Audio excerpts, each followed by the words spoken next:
Good evening. This is Pamela Bailey, and I'm with the Center for Spiritual Living, Pleasant Valley in Camarillo, California. I'm one of the practitioners, and tonight I'm doing the midweek spiritual uplift. So I went to a workshop about 2 weeks ago, and it was called Love of Aging. And I was so inspired that I thought, okay, tonight my topic will be loving aging. And so first of all, I want to say that my personal choice is to love aging because I get to do it. And I am here. I am reasonably healthy, sound of mind, all of that. And a lot of people aren't that fortunate, not even just those my own age. But no matter how old you are, whether you're a little kid saying you're 10 3/4 and you're going to be 11 in 3 months, or whether you are like my mother was when she was she was halfway through her 81st year. She says, well, I'm 80 and a half now. It's like we get to count, or we lie. Some people do that, but it isn't about the lying or even the counting. Rather, it's the life that we're living. It's what we're doing as we live, and really living in gratitude and appreciation for being able to live and do that which we are doing. So once again, it's like, first of all, my practice and my desire in living well and loving aging is to be grateful. And not just for the good stuff, that's easy. But when it's hard, I'm learning something. Something is going on, and I'm going to get to rise to a higher level of something, either learning to do something, or maybe just learning to be a good friend and listen, or doing someone a favor. I don't know what it is, but I do know when I come from that state of gratitude that good things happen, and that I can be grateful for life itself, and that that's contagious. And so one of the things is that, I went to some other class, and there was this whole talk on what's so, and the whole idea of it was, in fact, I think I did one of these talks on that. But the thing is, it is what it is. And so we have to accept it. Resistance is futile, as they say. And it truly is, because it just makes us miserable, and it still doesn't change it. That said, so first we accept it, but then we go beyond that acceptance, and certainly beyond tolerating it. But we go to the point of accepting it and absorbing it, like having it be a part of who we are. And then we embrace it. We bring it into us, and we have that be that from which we operate. But if you go even one step further and love it, how great is that? What if I could say, I love my life, and I love my life in my 70s, probably more than I was smart enough to do it in my 20s and 30s. So it is a choice, and I get to make it every day, every moment, in fact. And, when that little nasty voice gets going and I listen to it, and that happens, and it tells me all the stuff that's wrong with me, with life, whatever. No, I stop for a minute and say, wait a minute. Is listening to this making me happier? Is it serving anyone, me or anyone else? And this isn't to be preachy, because we all have that niggling voice that tells us we're not okay, we're getting old, blah, blah, blah, blah, blah. Whatever it is, we have that voice. And it's okay, but just recognize that that's not the truth. That's just that little voice in your head. And in German, when I studied it in college, there was a saying that you would say about crazy people. And the saying was that he has a little man in his ear. Well, that little man in your ear can make you crazy, so don't listen. And what I wanted to say further about that is that this day and age, things are so much more open and available than they once were.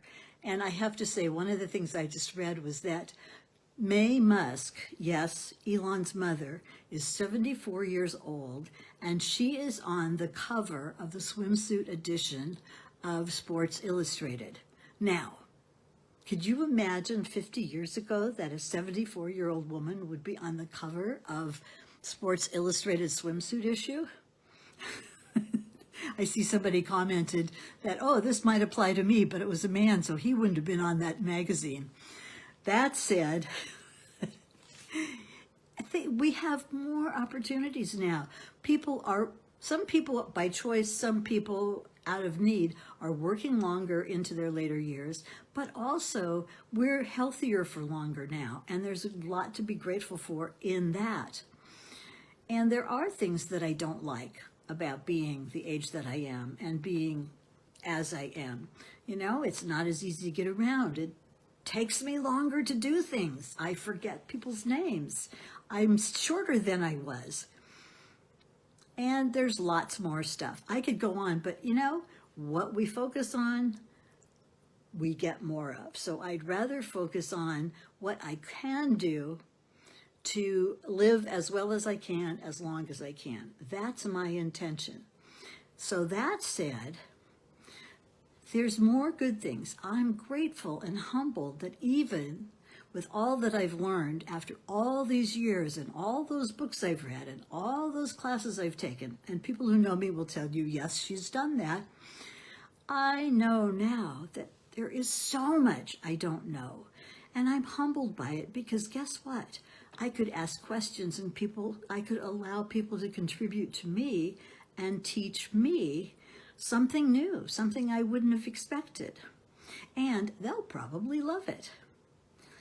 I've also discovered that one of the blessings of aging is that I just don't,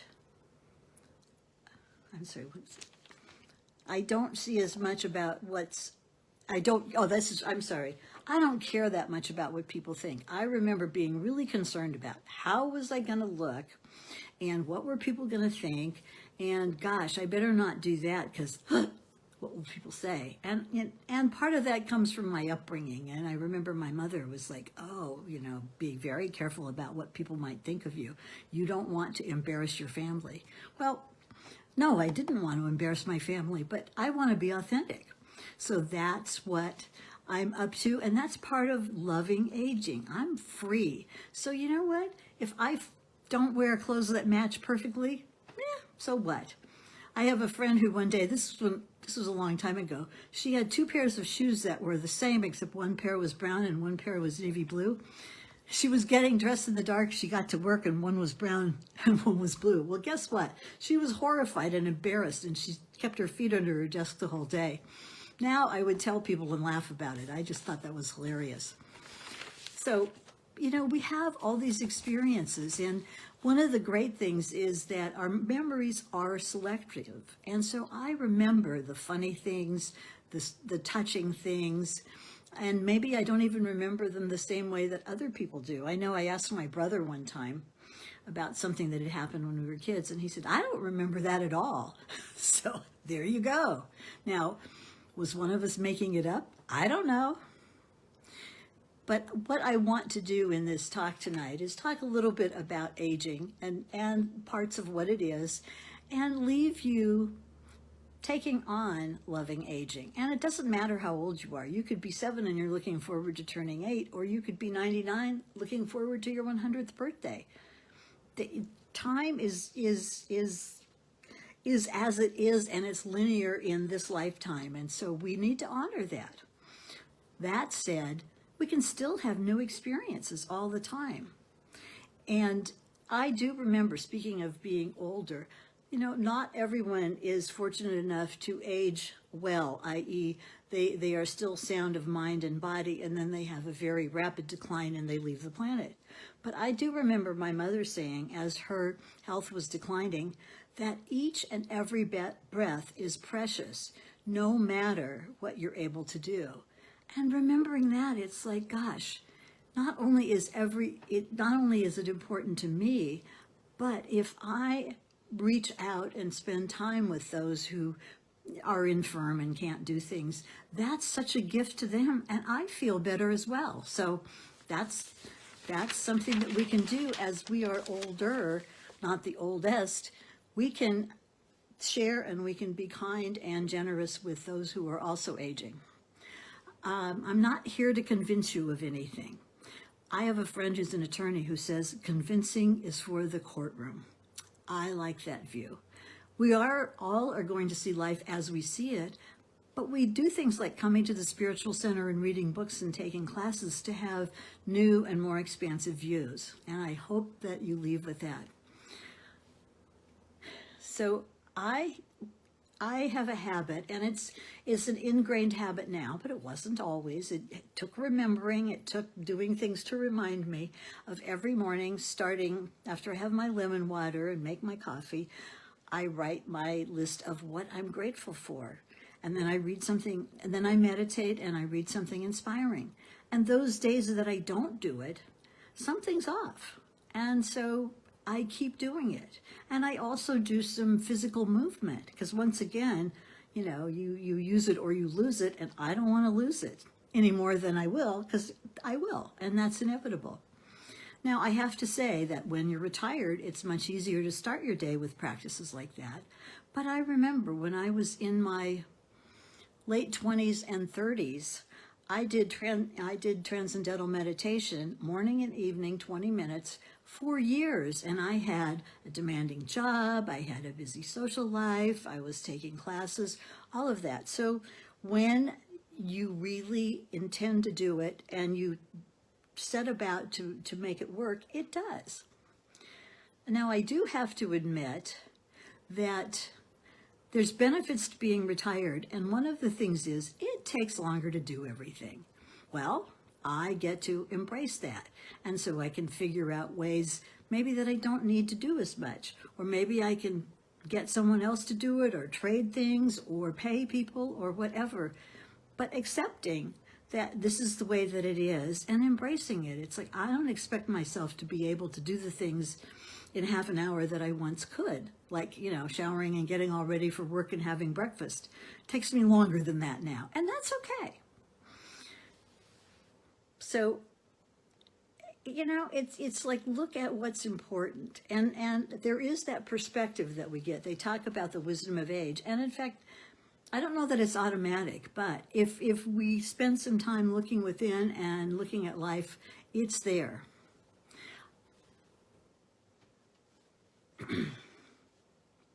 Okay. And then there was one thing I wanted to say. Then there are those things that maybe don't need to be done as much, and I'll leave those to your imagination. One of the things about aging is I have this wonderful group of friends, former colleagues that I've known for 40 plus years, and we get together regularly. Well, we mostly did until the pandemic. Now we're doing it again until we don't get to. We used to call it Stitch and Bitch. Now, that when we were working, that was appropriate, because there actually are two rules for Stitch and Bitch now. One of them is that you must stitch. Unless you're the hostess and you're cooking, you must stitch something. The other is that, and this is actually evolved more recently, that there are no organ recitals. Now, an organ recital is where you get started on all the aches and pains that your body has. So, my bunion, blah, blah, blah, and my stiff neck, and my digestive system, and my eyes, and yada, yada, yada. Well, the problem with that is it perpetuates itself, and it puts you in a bad mood and makes you really present to all those things that aren't working as well as they once did. Don't do it. No organ recitals. Now, over the years, people have gone through some major health challenges. We're interested and we listen with compassion and love about whatever it is that they've gone through, but that's different than an organ recital.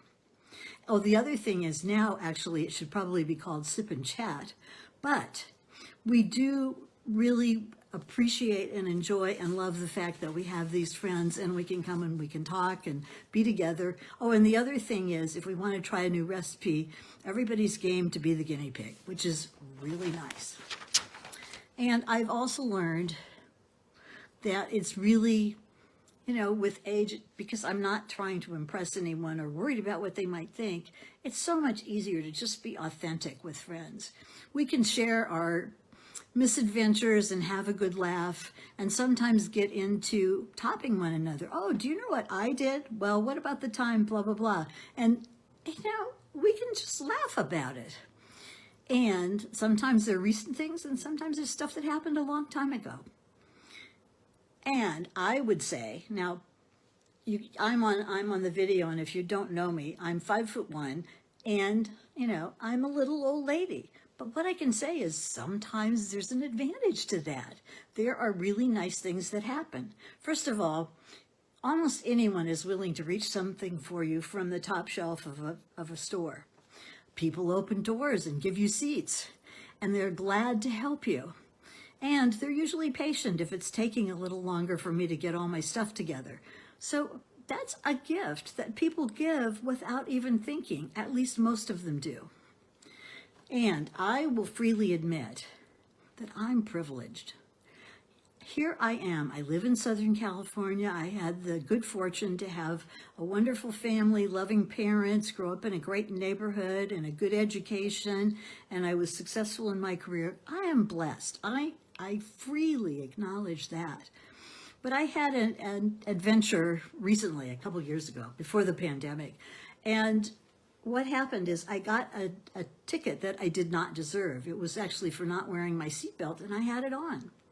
So I told my, actually I have a relative who's a hotshot attorney, and I told him, well, asked him about it, and he says, oh, don't bother. You're never going to beat that. Well, of course, what happened then is, of course I was going to beat it because I was going to show him.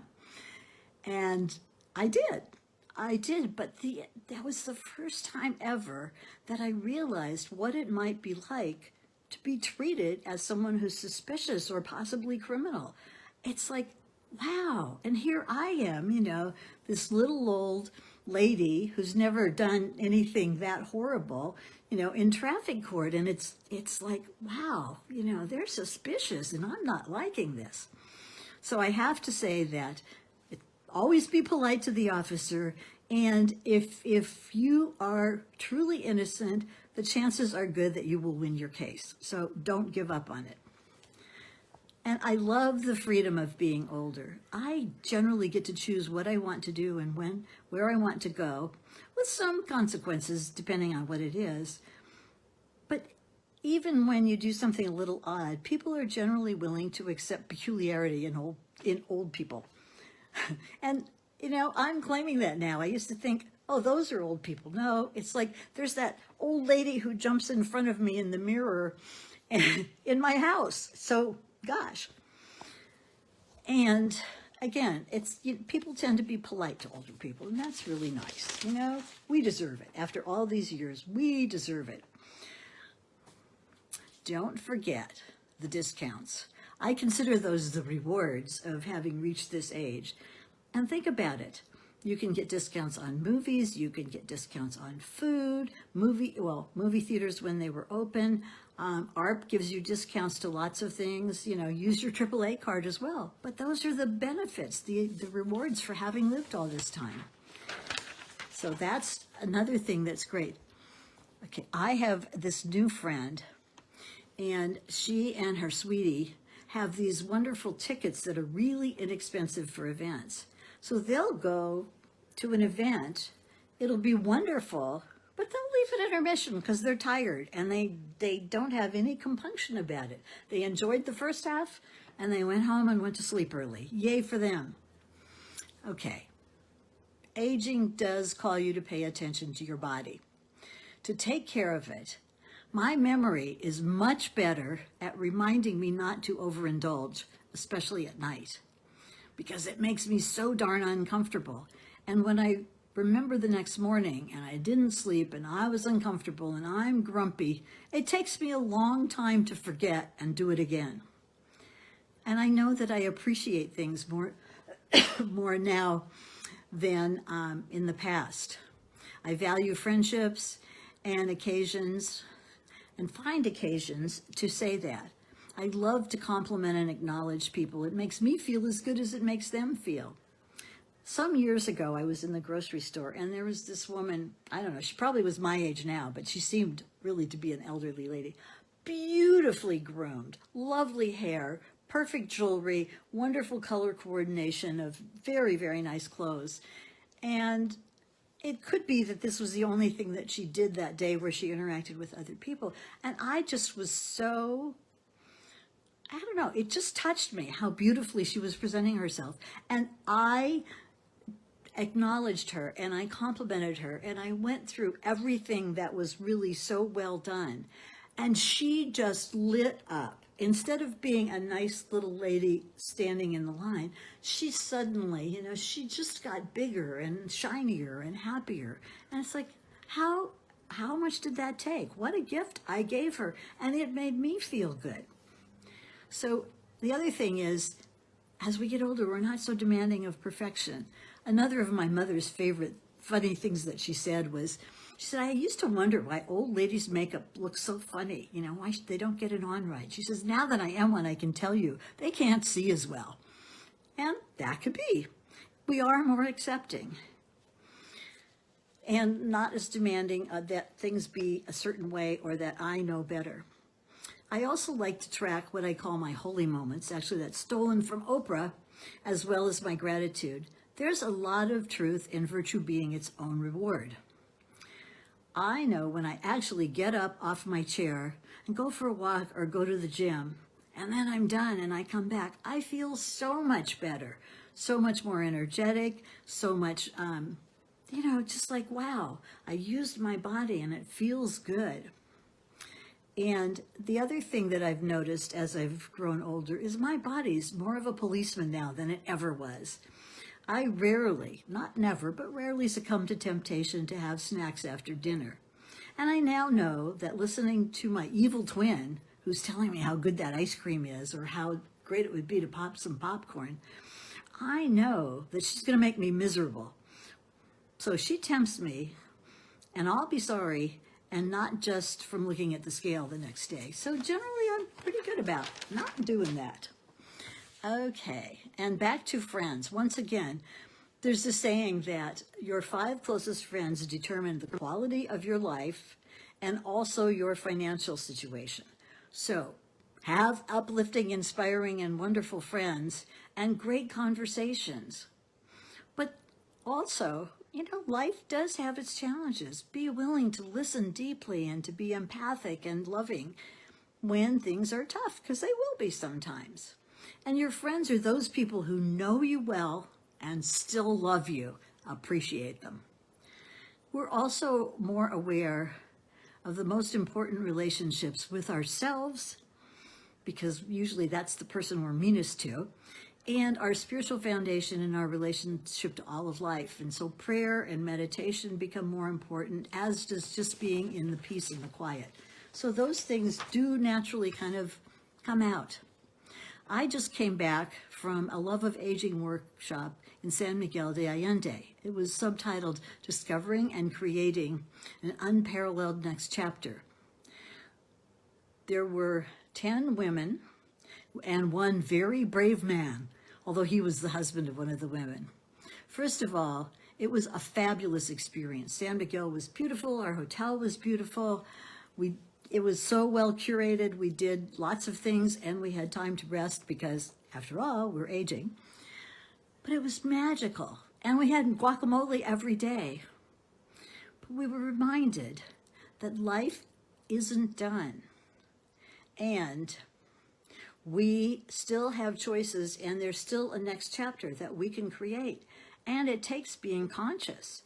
If we don't consciously choose new things and step out and say new things and do new things, our lives will shrink.